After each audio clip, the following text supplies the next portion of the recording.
what's going on, guys? It's your boy Kaale, Cloud the Wanderer, and I have the lovely guest. Her name is Alexandria Blankenship. She's an IFBB Pro Women's Physique competitor, and she's gonna tell her story how she got into fitness. And I appreciate you hopping on. Now, I've seen you on Instagram, and then you was on my boy's what's his name, All the Rage George Page podcast. Hmm. And so, but I appreciate you getting back to me. And Sure. yeah, yeah. Is my headphones is okay? Do I sound all right?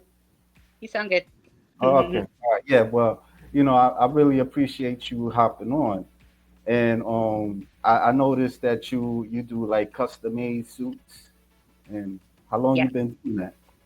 I've been doing it since 2023. Yeah. So it just started as a hobby. I've always been artistic and crafty. So um, I uh, with women, especially female competitors, it's really expensive for us to compete, and a huge chunk of that cost comes with the competition suits. And suits for us, you're looking at anywhere from like $300 up to over $1,000 for one custom made suit. So since I knew how to sew, I knew how to put gemstones on a suit. I decided to start doing it myself for my own suits. I At first I would just make my own suits for me for my competitions, and then I had some folks who were interested in like, hey, could you make me a suit? Um, and I'll pay you for it, not just like for the materials, but for your time, et cetera, et cetera. So it just started from there. And then I decided to open up an Etsy shop, and the rest was history. So I've been in business for, yeah, 3 years now with my Etsy shop, and it's been going great. It helps pay for, offset the costs of, competing and what have you. So yeah, and it fuels my artistic side and my love for creativity and making new designs and what have you. So it's a win-win deal. That's cool. Like I'm gonna ask a silly question. It's cheap. It's cheaper than the actual suits that the bodybuilders they purchase.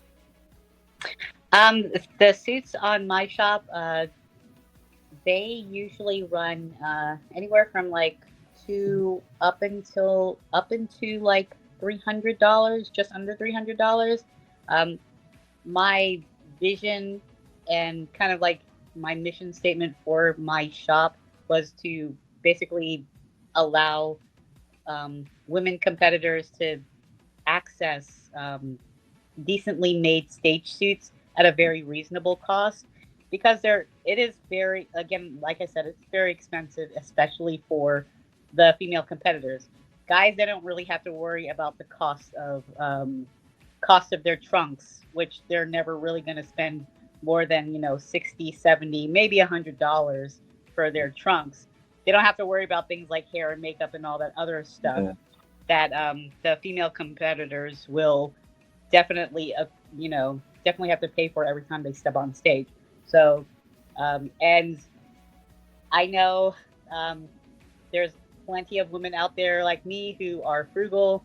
They're not trying to blow, so much money every single time that they want to, participate in their hobby, which is bodybuilding. So, I figured this was a great way to give other female competitors an opportunity to just, to still participate in the sport, have a well, decently made suit, and not, not give away an arm and a leg just to, yeah, buy one suit. So yeah. I heard from what people tell me, it costs like it sounds like rent money.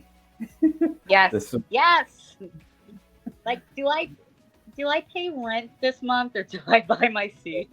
Yeah, yeah, yeah. I do What? remember. So the very first time I competed, I did buy a suit, and and it was only $200. But when I got my suit in, I was very kind of disappointed in the quality of it, simply because it was just like really roughly made.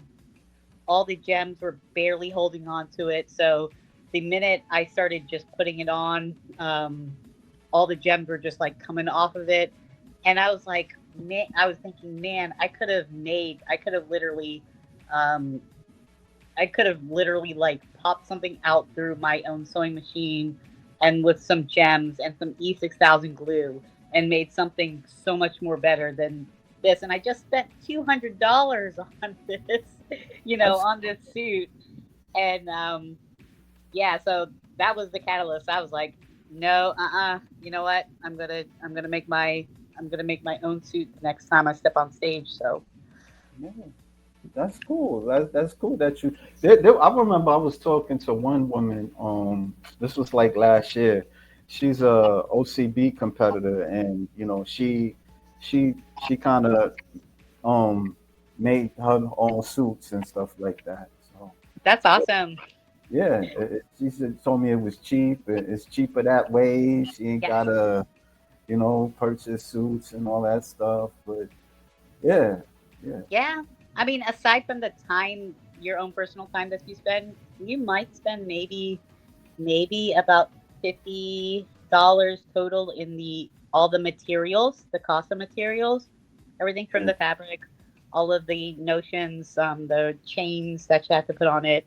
Um, and yeah, so it's just like a fraction of the cost. As long as you can work a sewing machine and you've got, a steady hand and you're okay with some glue and some gems and you Yeah. have some time on your hands to sit there and like, put some gems on a suit and you know how to sew and follow a sewing pattern, you're pretty golden.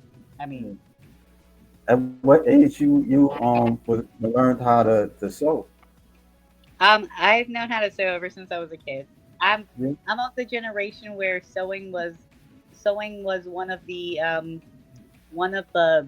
high school classes. Yeah. I think it was a home economics, so sewing was a part of that. So you had to learn how to sew back in my high school. Yeah. I never had home economics. I mean, like, I went to a trade school, but I kind of messed up. It was like it was called Transit Tech, and they used to work on the trains and do like electronics and all that type of stuff. Oh, that's But cool. yeah, but I was acting like a fool and stuff. So I kept cutting classes, and Mm, that's another story. Somewhere down the line. they're all young and dumb. Yeah, yeah. But I mean that's cool. Is that like your side job, or like what do you do to as a what's the word I'm looking for? My day job. Yeah, day job, a day Yeah. job. Yeah, so my shop is just a hobby, side hobby. I very much have a full-time job, Monday through Friday. I work with the government, and yeah. It's concealed, but it's coincidence. It's a consent. Is it consensual or like secretive or like when you say the government? um, yeah. Okay, so we won't go there. I won't go there No. with you. I won't go there with you. But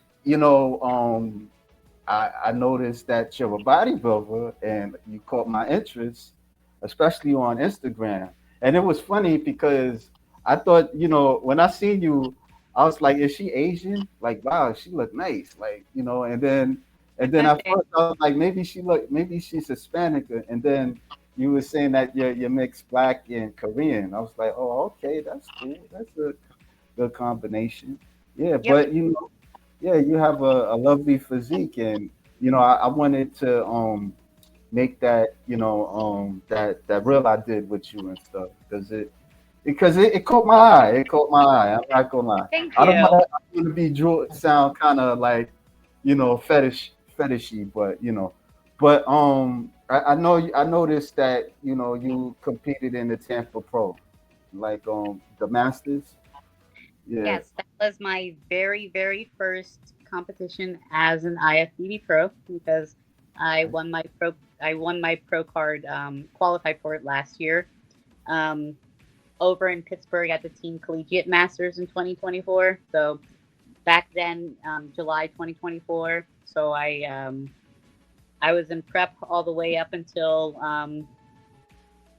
just now, right. and the Tampa Pro was the first out of three competitions that I did this year in my pro debut, and yeah, there was a lot of uh, some folks. Every once in a while, I would talk to already existing IFBB pros, and they would just kind of tell me, it's a whole nother ballpark.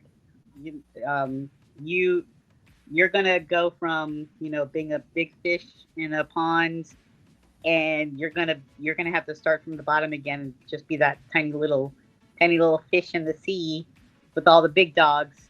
And they were very accurate. It was a very humbling experience to go to the Tampa Pro and see these ladies in person. Like, you can see pictures all you want. You can even see videos, but when you see these ladies in person, I you know I know I'm short, but I'm always so used to knowing that, like, I'm muscular. Mm. I As soon as I got there, I was like, oh no, I'm not muscular. this Yeah, is this is reset, this is factory reset my expectation. My expectations or my perception about how muscular I am. I was like, these ladies are, wow. yeah, they And jack, huh? yeah, and so I was like, uh-oh, I just hope I don't get a last place. What place you was in? Like I got so I competed in Masters 40 plus, yeah, and I got fourth place. There were, I believe, about eight ladies in my class, yeah, and yeah, so middle of the pack, which isn't too bad. yeah. It don't sound bad. The fourth place. Yeah. I ate me. Yeah, yeah. I noticed, I was watching like some of the highlights and stuff. Like the audience, it was very small. Like, like what was your thoughts on that? Like you like do you think it should like it could be a way that it could be a larger audience? So down in Tampa, hmm. Well, I wasn't paying attention too much of the audience. Yeah, And unfortunately, women's physique and women's bodybuilding, um, they are they are probably the least popular yeah, women's divisions in there. yeah, Obviously, bikini is going to be the most popular. Wellness is usually the second most popular, and then there's figure as well, which is um, or figure could be a little bit more popular than wellness. Really, it just really depends. But right. there's a lot of interest in those divisions. But Mm-hmm. unfortunately, the women's physique and the women's bodybuilding divisions, we're just kind of left as the side show, so to say, so to speak. We're not going to be drawing a whole lot of crowds, unfortunately, Yeah, because obviously, our look is not going to be drawing the most attention. But I will yeah, say, just in general, the amount of people, the amount of competitors, it was a pretty large amount of competitors here at the Tampa Pro, especially with the men's side. I heard that there were about 80 men's physique competitors alone, just yeah. in that division. So Wow. yeah. And you had like what? And you said it was like eight of you guys, 8 of you Yeah, girls. there were eight ladies in the Masters 40 plus class. Oh, wow. Okay. Yeah. So yeah, but I mean, yeah. The funny part is, I went to the New York Pro. Like that was like my first show that I went to, and I was there late. I came late, and it was when I arrived, it was like the men's bodybuilding was on, and everybody was so excited about it, you know. And then when it was time for the women's like bikini, like a majority of people they left. Oh, wow. Yeah, and That's yeah, interesting. like yeah, and then when I went to the NPC when I went to the NPC Mr. Universe, they had the fit model and the wellness and bikini. It wasn't like a whole lot of people there like that, but I don't know. There's people that like it. There's people that don't like it. So especially the fit model that came, people not feeling it too much. They don't know what to make of it. You know, I remember like there was a woman like behind me, and she seems like she was a bodybuilder, fitness trainer, and she was like, I don't know what to make of this. Like, what am I looking at? It was like okay, so Yeah, you know, ugh, I, I personally, I can kind of see there's some very strong points to be made on either side of the fence. yeah.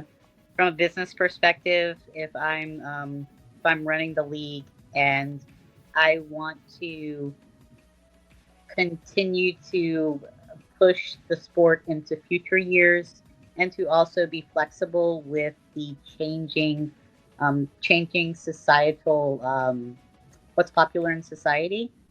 Just like any business, you have to adapt, right? Mhm. Um, and uh, nowadays, we just in general, like especially with us Americans, we are more accepting of things like the dad bod, the softer look, being more inclusive with different body shapes and sizes. Mhm. That's been a running theme for you know a good decade plus on. So unfortunately, historically bodybuilding is very much not in line you know, with that openness. So, uh, and also, running a business, you want to continue, and you want to continue to have a revenue stream. And although there are people who buy tickets to go see a show, the majority of the money being made is going to most likely be the competitors who are signing up for the shows, registering, paying those fees to join a show. Um, because most shows you're paying at least, if you're a competitor, even just that, even if you're not an IFBB pro, if you're just an amateur coming into an NPC show, you're paying about $160 per class, per division that you decide to participate in. Um, and at the pro level, depending on your show that you're going to, you're going to be paying, anywhere from 160, three hundred Just to dollars come. or more than $300, just to register and compete in the show, with Yeah, the hopes of making, um, you know maybe getting one of those checks, maybe getting yeah, one of those checks. So, uh, you know, hey, you open up fitness model, and that just opens up a whole a new stream of ladies who they definitely don't have the same muscle tone, don't have the same level of muscle, but hey, it gives them an opportunity to participate, and it helps fuel the sport, keep it alive, keep money coming in. So I can't fault NPC or IFBB for yeah. for opening up more divisions because of that. It's the nature of the business. However, I'm thinking what everybody else is thinking who's not, part of the business, which is, the spirit of bodybuilding is, the main goal is that you are showcasing exceptional muscle mass. We're not, bodybuilders are not, the majority of what people look like. Yeah. for a reason. And so that kind of, I guess, the spirit of bodybuilding does not align with the spirit of inclusivity and trying to open it up for the average person to come in and participate in, you know. So, and you look at something like the fitness model. What are the criterias for it? Because it doesn't appear that muscle uh, muscle mass is a criteria. Is it? I guess how hard can a girl diet? Is that the criteria? I don't know. But I mean, enough of that. I mean, I want to focus on you. But like, I noticed, how you got started into bodybuilding. You were like overweight. Yeah. Um, so my life story, I was overweight as a kid. Most of the side of my family that I did know, my dad's side, everybody had type 2 diabetes, Mm, hypertension, heart disease, the whole, the whole medical stereotypical profile of um, southern black folks. so um, so I was overweight as a kid, all the way up until I hit my 20s. Then I started doing cardio, and I would just mess around in the gym a couple of times, not really knowing what I was doing. And yeah. then uh, I had my daughter, and during the pregnancy, I gained a good, gosh, I went from 110 pounds to 165 pounds. Mm, Um, and after she was born, about 3 or 4 months after she was born, my weight only went down to 155. So I knew that, wow, I just gained close to 50 pounds just in body weight. That wasn't the baby, that was me. That was just all me.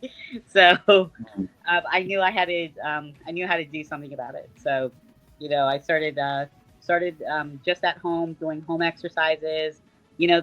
I was one of the folks who would buy Beachbody's Insanity DVDs, play that while the baby is napping, get my exercises in, do walks outside, and then I slowly worked on my diet and getting that taken care of. And that's when I fixed the diet. That's really when my weight really started getting back down. And as my daughter got a little bit older, got back into working full time at my job and establishing daycare. I started going to the gym regularly and really just uh, finding those free workout plans on bodybuilding.com, from back in the day, and just following that. And after I started like just learning how to lift weights, I absolutely fell in love with it. And I loved seeing myself get stronger. I loved seeing like, the changes um, of just like sticking to something, um, developing that discipline, and just making it a part of my daily routine essentially. yeah. Uh, and the rest was history. Uh, I had been working out for about close to close to 8 years before I jumped into my first bodybuilding show, Oh and yeah, then 8 years before you. Okay. yeah. Wow. Yeah, I mean, like for me playing the videos and stuff, you really kind of mean business. Like it was one part. Like I'm gonna just play a little bit because I played it before, but like this part, that it's like you doing a little squats, like powerlifting and stuff. Yeah, Yeah. yeah, It's kind of addictive to see yourself, see where you start at, and then just progressively just get stronger and stronger. So yeah. I'm naturally a very competitive person. I always try to improve. upon, setting new benchmarks for things. So yeah, it just really fed that, part of my personality, just to keep improving, keep getting stronger, keep getting better, get more efficient, see how far I can really just push myself. Yeah. Is bodybuilding like the only sport you competed in, or you played other sports? No, I was not into sports when I was a kid, unfortunately. Oh, yeah, I tried to play basketball. I played at a late age, 17. What made me start it because I would watch people play, and like something in me would want to play, but I didn't know how to play, and just like long story short, I just kept sticking with it. So I was always mediocre and stuff. So, but yeah, yeah, Hey, but doesn't black, matter. Do huh? what you love. Doesn't matter if you suck at it. Do what you love. Yeah, yeah. I stopped though. Like, I had other things I had to do and stuff like that. But who knows? Maybe I might do it again. Yeah, but it ain't really the same because there were people that I knew they they they they stopped and some passed away, and you know that's another story. I ain't gonna go deep into it. But how far do you see yourself competing? Um, until my body tells me no more. No mas. No Yeah, mas. yeah. I And mean, you know, I assumed that, or I presumed that, oh, I really only have a couple of years until, everything really starts going downhill. Really starts going downhill for me because I'm already 42. I got into the sport really late. doesn't And matter. I'm sorry. No, I said it doesn't matter. Like there's people that start, in their 40s. Like Sherry Priami, I think she started somewhere in her 40s. Like look at her, she's like a pro, and she was in the Olympia. You know. Yep. And and especially in these past three shows, competing with other masters athletes, and seeing how old they are, and they're still, doing this sport. They're still doing what they love. They look amazing, absolutely amazing, especially when you compare them to their fellow 40, 50, and 60-year olds. And so, I assumed, I was like, I'll see how long I can do it while I'm in my 40s, but I'm probably going to have to stop, in a Well, couple of years.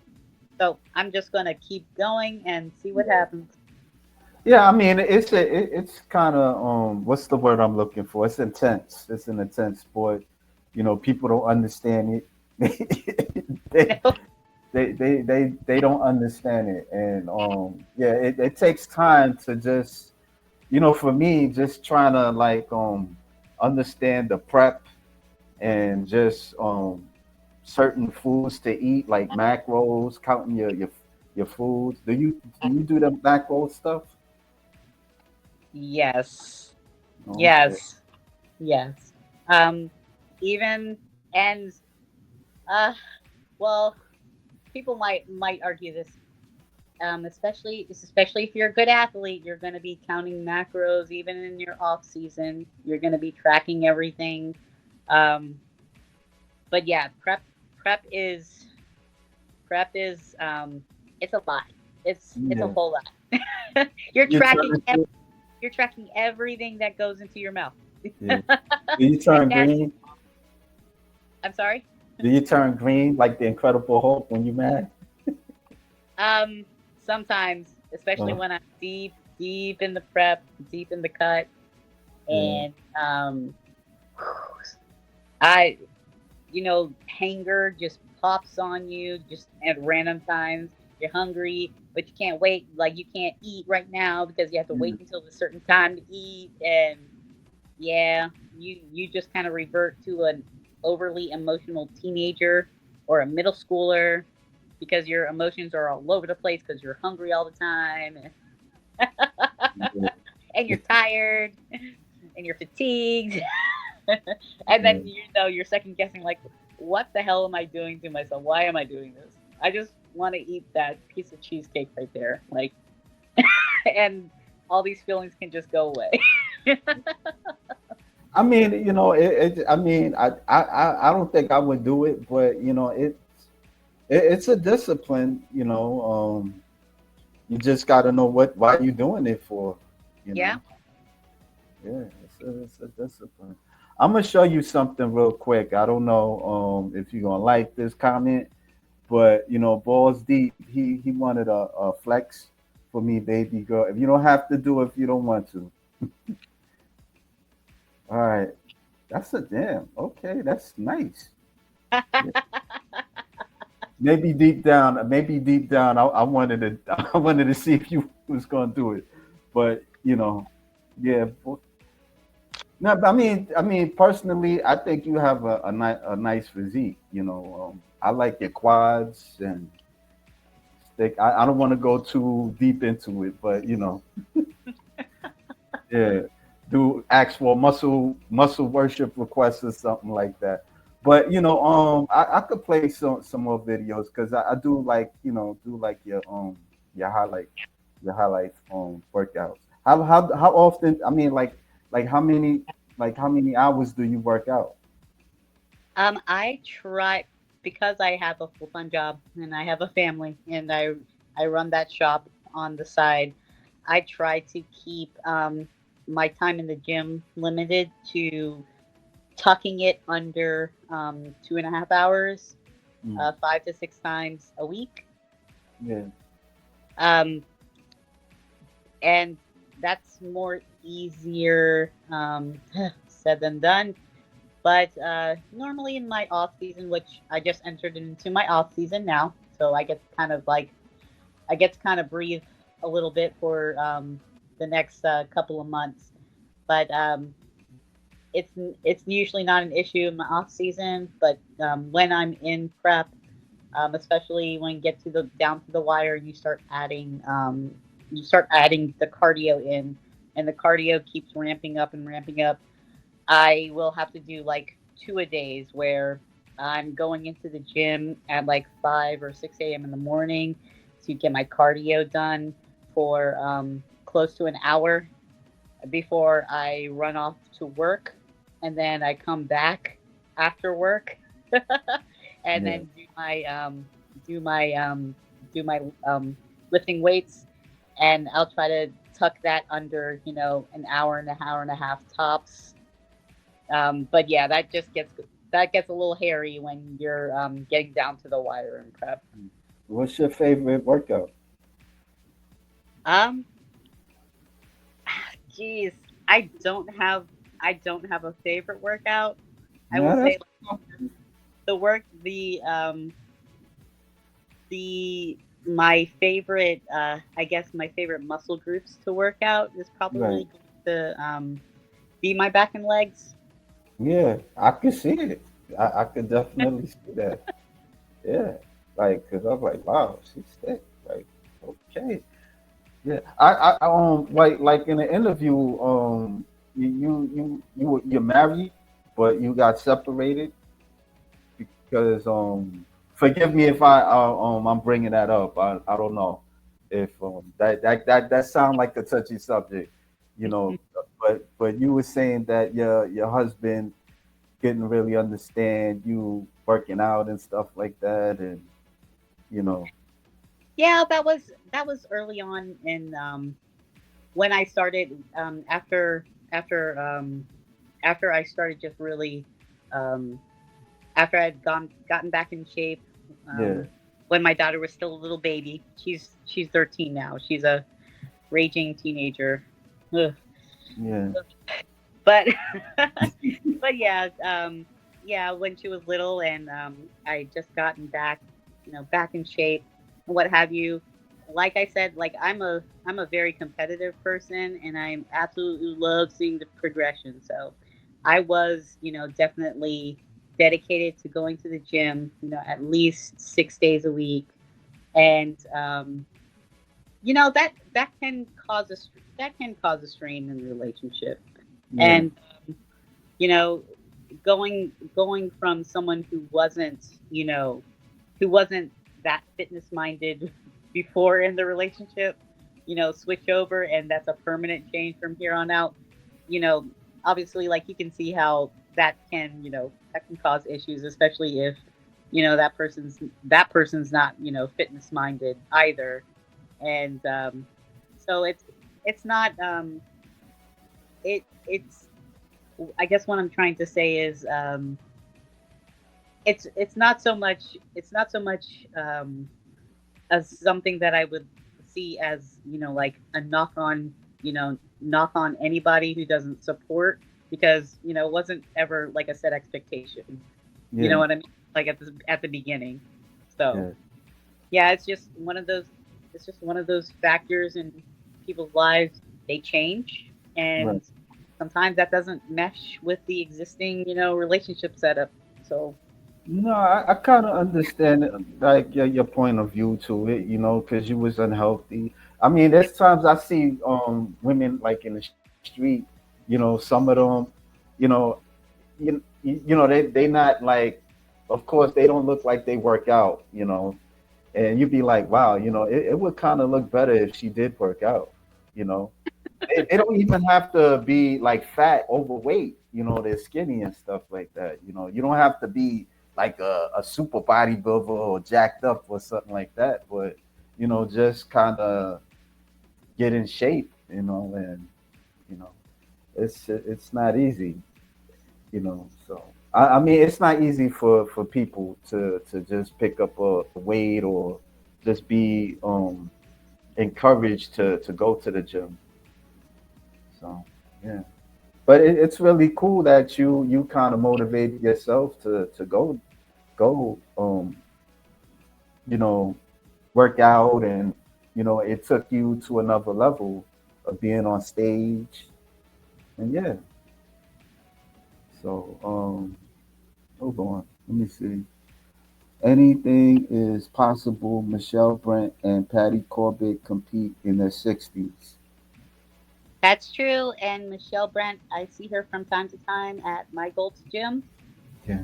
and she is amazing. She is amazing, and she was at the Tampa Pro too. Um, and I believe she was battling. She had like a sciatica flare up during the competition, and so she was worried. She's like, I don't know if I'm going to be able to like hit my poses because this sciatica is just really kicking my butt right now. And I was like, oh man, that's such an unfortunate time to get a flare up, like while you're getting ready to, um, while the day before the show, you know. But she looks freaking amazing. And if Yeah, you ever see her, yeah, I seen her at the New York Pro. I seen her husband, but I didn't say anything to him because he was talking to people, and so I was like, I felt back. I don't know. I didn't really, I didn't have that connection with him, like to just be like, oh, let me talk to him. George probably did. If he was in the New York Pro. So he interviewed her. So, but that's another story. But I did see her, and she got impressive arms. Like there was one woman that I seen, and she wasn't on stage. And I'm not gonna lie, I wanted to ask her, if I could take a picture, but she was talking to people, and I was like, nah, I'm gonna leave her alone.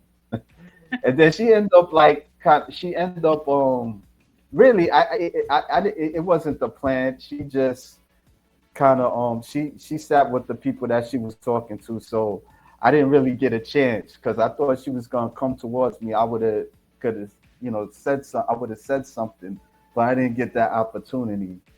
But yeah, but it's some impressive looking people. I heard you're really short. You're like what, like, well, of course, duh, but you're like what, like 4 feet, I'm 4'7" and 4 foot. shrinking. Yeah. I think a few years ago, I measured myself and I was like, oh gosh, I'm 4'9", and then I measured myself again a couple years later. I'm like, oh no, I'm 4'7". You ever been with somebody that was like really taller than you, like 6 feet? Yeah. How was that for you? that that's always I think uh I think most short I think most shorties can relate that it's always the really tall guys that go after really short girls. Yeah, I mean, you guys are cute. Like this. Thank you. Yeah, you know, yeah, you guys are cute. That's always been the that's always been the that's always been the type of guy who's approached me are going to be just really tall guys. But the funny thing is, with taller women, they, I don't want to say all of them, but some of them they really don't go for like guys that's shorter than them for some reason. Like I watch like Pop the Balloon, and some of these girls they be wanting like a guy that's 6 feet. They always be requesting that for some reason. Mhm. Why did you pop your balloon? Because I felt that he's kind of like to my range of height. You know, and then it'd be like the guy is taller than him, and they're wearing heels. So that's crazy. That I'm one of those folks who believe that yeah, that's going to be very common that there's a lot of women out there who want the they call, tall, dark and handsome. So tall guy, very financially successful, um, and that want a provider and protector. So yeah, but height's one of them, and I do believe that there's there's there's some biological there's some biological pushes for us to want what we want. Just like how men, they normally like girls who are younger than Yeah. themselves, and Right. and that that immediately ties to when a woman is most fertile uh, at a certain age. So uh, I mean, I can't hate it because it's nature. Yeah, So it is what and it women is. tall guys because for us humans, uh, you know, just across the board, if you ever see just how the general public perceives tall men, Mhm. tall men are more likely to be in higher executive positions, be a community leader, um, more just overall successful, and that is simply because of their height. And I truly believe it goes back to, I guess, just our lizard brain thinking, ooh, taller person can, is better apt to, fighting and staving off threats and, killing their opponents and what have you. And, and a woman will see that and go, ooh, he can protect me. He's, he's gonna be a threat to other, potential, threats towards me. So he's gonna be better apt to protect me if he's, a tall dude. Yeah, I hear that a lot from the red pill. Like I don't know if Yes, you familiar with that. Yeah, yes. I hear that a lot. So yeah, but I mean like but back to bodybuilding. Like how was like training for your first show when you was So an amateur? this past, just overall this past year, because most of the work goes into the off season. All of the muscle that you're building in is when you are at your fluffiest, your heaviest. You All that time before you actually go into prep is your opportunity to build and pack on as much muscle mass as you're able to, because the prep, when that starts, all you're doing at that point, you're not really building muscle anymore. you're just cutting away fat, and you are trying your darndest to hold on to as much muscle mass as possible while you're cutting down the fat. Right. And so this past year, especially in my bulking season, um, I I made some dietary changes. I've always been a petite person, and in my prior bulking phases, I never really ate a whole lot of carbs. I've never been like a carb heavy person. I've always my diet before I started really getting into bodybuilding has always been a low carb, mid fat, high protein, all like kind of almost like a keto diet, but still a little bit of carbs in there. And this past year in my bulking season, I had to change my mindset around, change my diet to where I was eating a lot of carbs, really low fat, high protein, and I really noticed a change. I really noticed a change with my performance and my lifting, and also I had always feared, getting too heavy. That's such a silly fear in the sport. It's like, oh, I'm gonna get too bulky, or I'm gonna get too big. But I got up to 135, almost 140 pounds at the height of my bulk, and I was lifting weights. I was breaking previous PRs that I had for some of my lifts, and wow, I was very impressed with how I looked at the height of my bulk, because I could definitely see that even though I am so much more heavier than prior years, I still could see that muscle definition where if I was that same weight a couple of years back, I would definitely be my body composition would have been much more worse off. So I kind of had an inkling like, okay, this cutting down is going to be good. We we as long as I can, hold on to the muscle, we're gonna definitely see some changes and improvements. And so this time around, when I got with my coach Derek Natcher from Loud Performance Training, um, he kept me on a moderate carb, really low fat, high protein diet, and had my training to where it was enough, just enough resistance, just enough explosive movements, so that I could maintain my muscle mass while Yeah. introducing cardio incrementally to start driving off the fat, and also um, to make sure that I didn't run into a lot of fatigue, because that's a lot. That's also an issue that I would have in prior years, is that I'd be working out so hard during my prep while I was cutting down, um, and I would run into injuries left and right.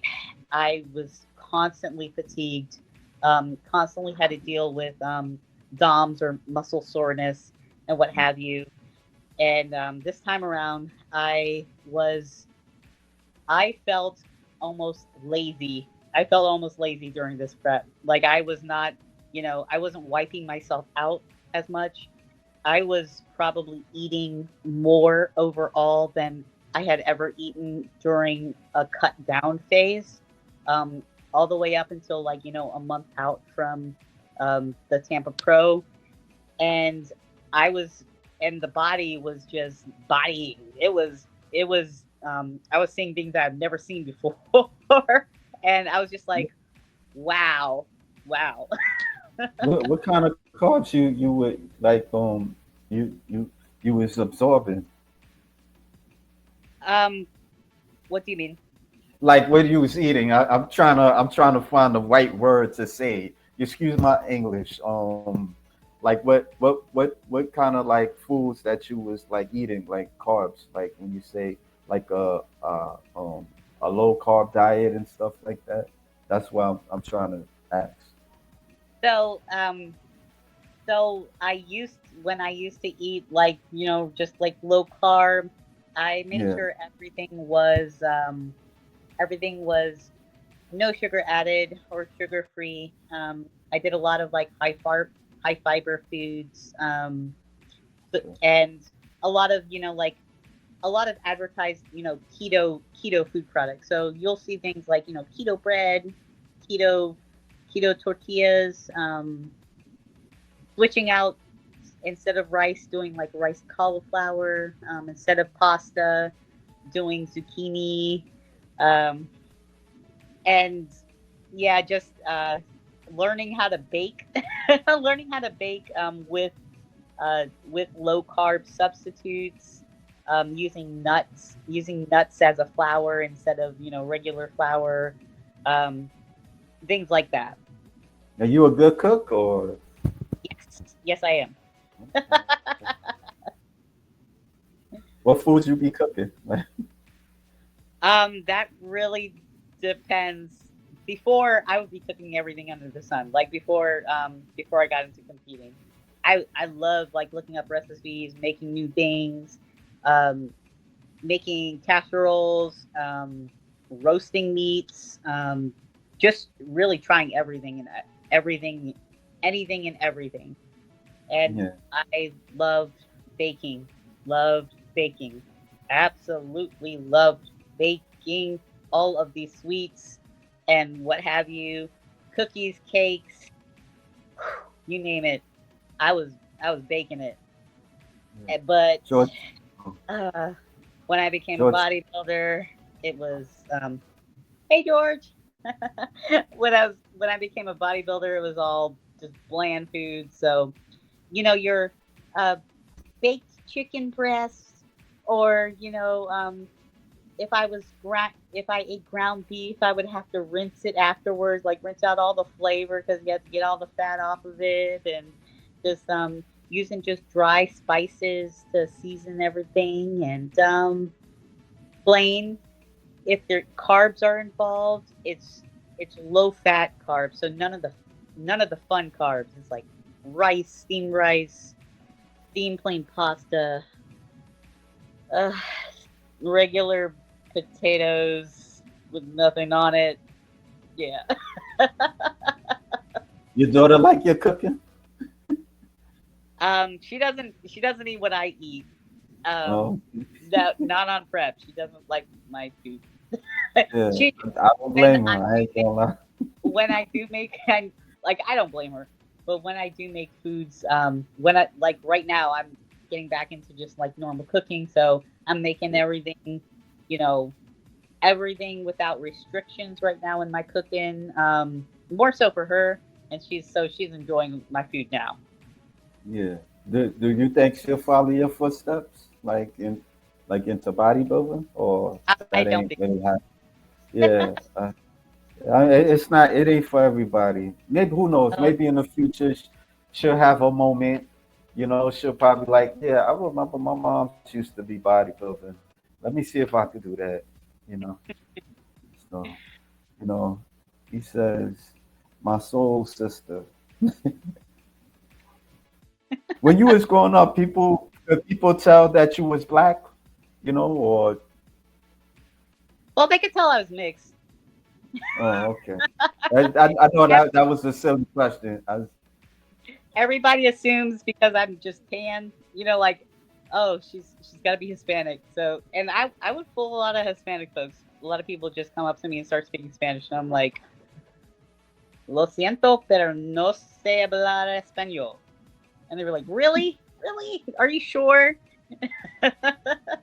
You ever learn Spanish? Only in high school, like conversational Yeah, Spanish. That was it. Yeah. yeah.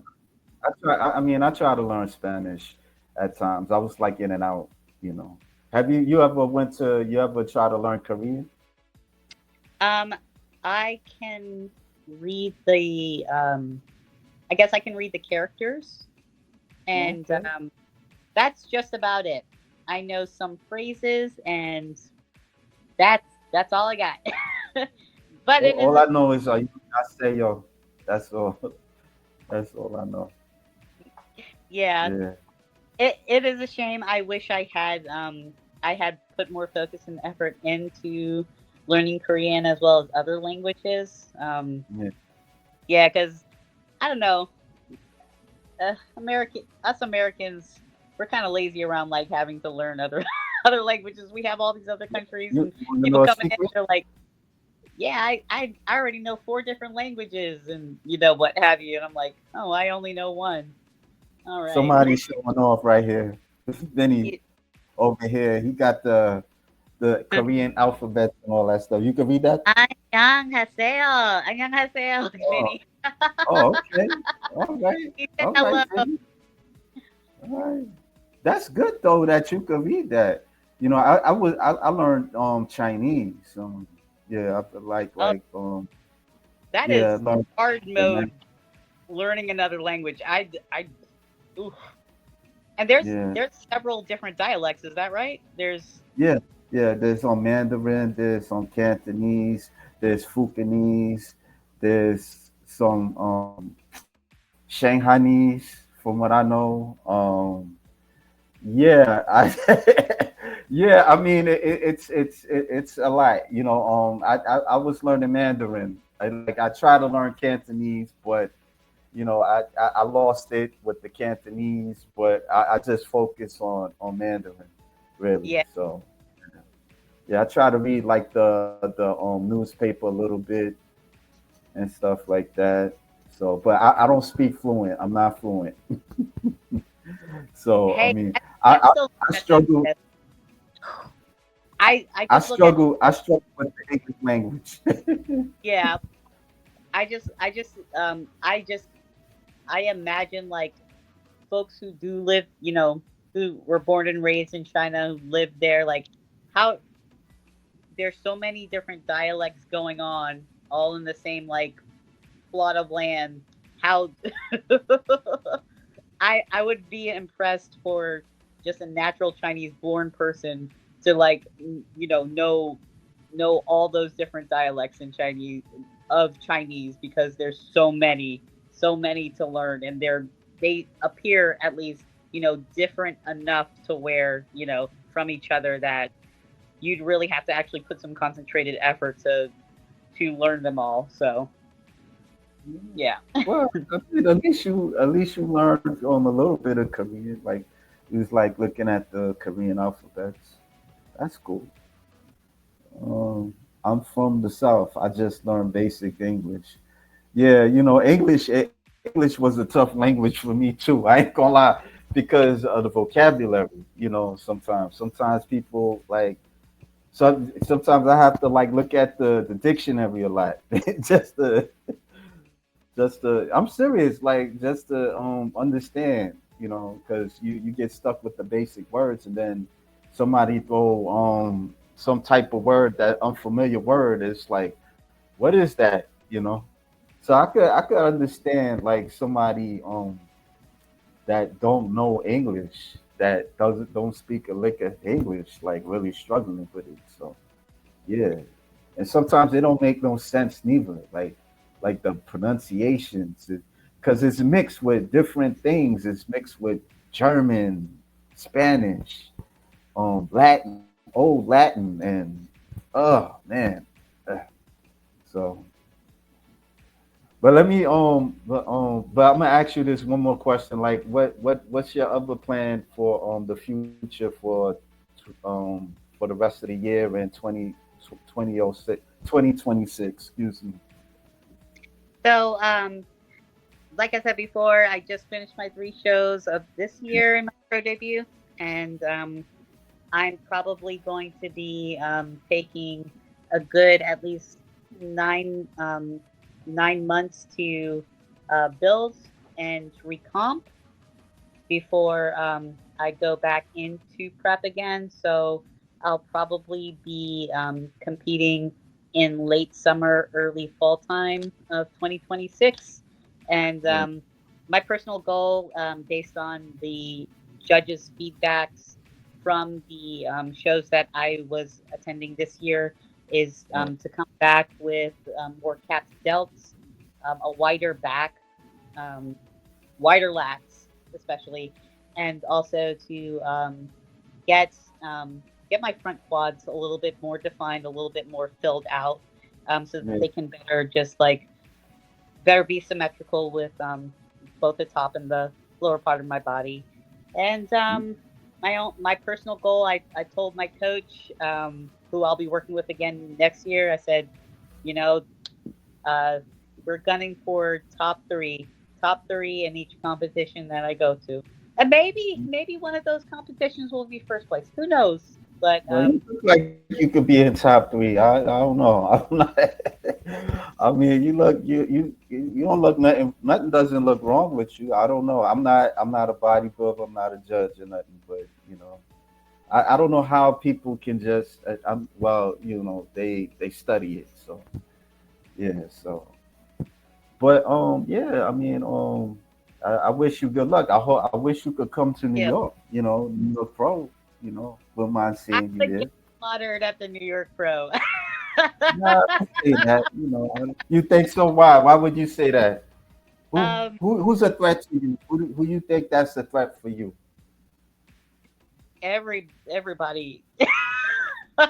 Yeah, I you know I don't follow any particular venues.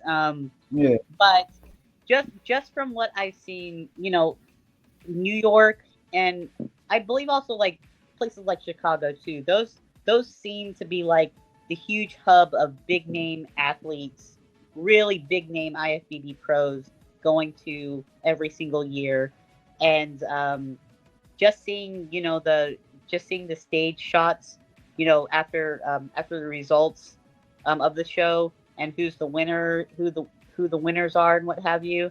it- They are on a different level of IFBB Pro. They are just, ooh, yeah. they are at a level I am most certainly not ready for. So Oh, maybe in 2 years, maybe we can put a pin on that, for 2027 or something.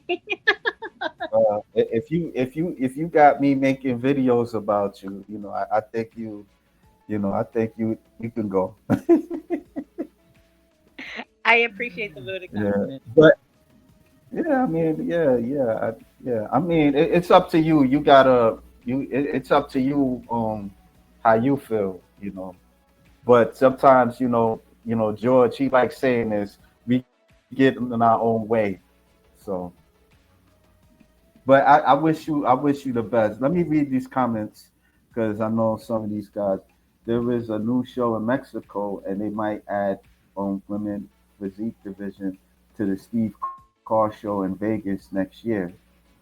And so, Vinny, he says top gold masters. Oh, most definitely Natalia Cuejo. He says this year Pittsburgh Power Fest was a scary lineup. Omaha would be a good start, and Tupelo is good. You thinking about watching like the Rising Phoenix? um that's next weekend, right? Yeah, something like that. Yeah, yeah, Yeah, I think it's what is it, the 14th or the 15th? Yeah, I'm gonna try to check it out. I know a few ladies who were planning to go there from my show over in Pittsburgh. yeah. He says yes. Well, I don't want to take too much of your time, but I appreciate you giving me the opportunity to talk with Oh, no problem, and thank you for interviewing me. you. Yeah. Looking forward to seeing you in the future. You will definitely catch me out 2026. I'm working All on it, and I'll come out better than ever. right. Well, good luck to you. All right. Yo. See you later. All right. All right. Bye. Bye.